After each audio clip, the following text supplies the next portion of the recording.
wala lang pilitan na ano yung respetuhan lang. Anyway, kung hindi nila ako patayin at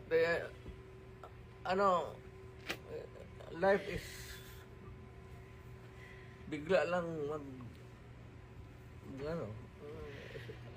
sila na naman ang nasa kabila. So what will happen?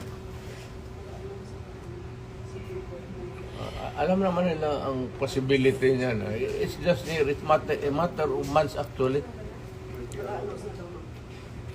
Kung manalo si Inday pagka-presidente, saan ito pulutin itong mga to? May. Ambil akong bag. Ubos ito. Kaya kailangan si Tore, trabaho mo nila yan. Kailangan Makinig ka lang. pigilan nila. Hindi lang pigilan si Inday. Tatakbo ng presidente yan. Lalo na ngayon, nag-generate tuloy ng simpatiya. Putang inang mag-plus yan. Pag ilang months na, ibang presidente na naman, saan ito pupulutin itong mga to? Ang problema, katrabaho lang ito, happen to be, ako, naiintindihan ko.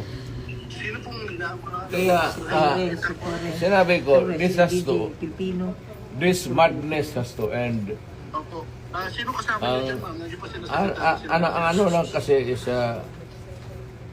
ang procedure kasi, let me be very frank with you. When you are placed under arrest, you have to submit to the person in authority making the arrest. Then, when you are already arrested and maybe detained, then you have to start the machinery of justice role. We go to the Supreme Court. Pag hindi, ako, Go to the Supreme. dumaan ako sa rat, okay na sa akin. Well, nothing to lose na ako. Nothing to lose, absolutely nothing. Hindi ba rin ako sabihin mo kulong ng habang buhay? Wala ako.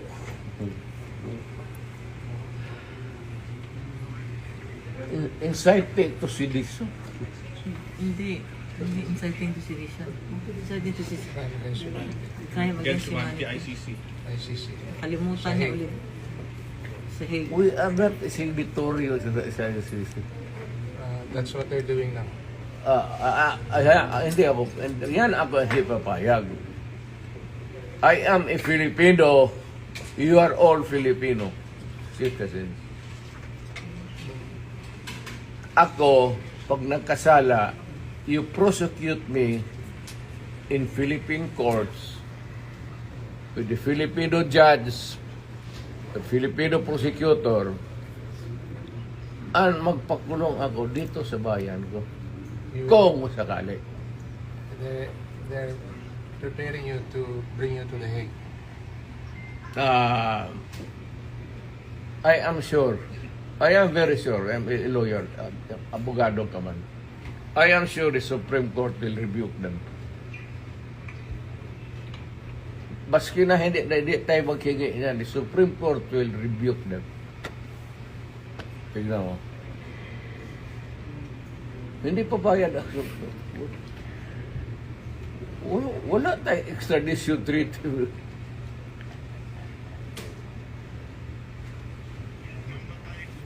At saka nag-withdraw na tayo. Bakit mo ako dadalhin doon sa international body na hindi na tayo membro? That's a big question. Kaya nga, ito sila sa Supreme Court, tignan mo. Whether rightly or wrongly ang decision na mag-withdraw tayo sa ICC, the fact that we are already not a member, so dapat intindihin ng mga abogado yan, pati sila, they should, ay ko naman, Director, ask them seriously again. Kasi, malapit ka na mag-retire.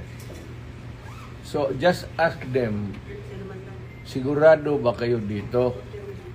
Kasi hindi na tayo membro ng ICC.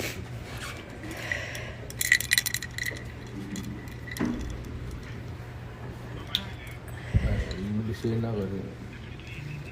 Sabihin lang ng drama. Sabihin mo totoo, hindi alam nila yan. Matanda ka na, kailangan mong medisina.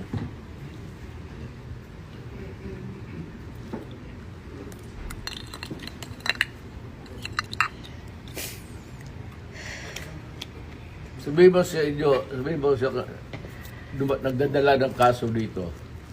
Sir, wakan mo sila, sabihin mo.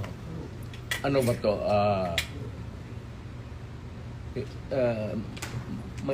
May variance kasi. Pero kung sasama ako sa iyo, huwag kang magtingin dyan, sasama ako sa iyo. Yes, sir. Thank you, sir. Total, Maraming salamat, sir. nandito naman tayo sa government facility.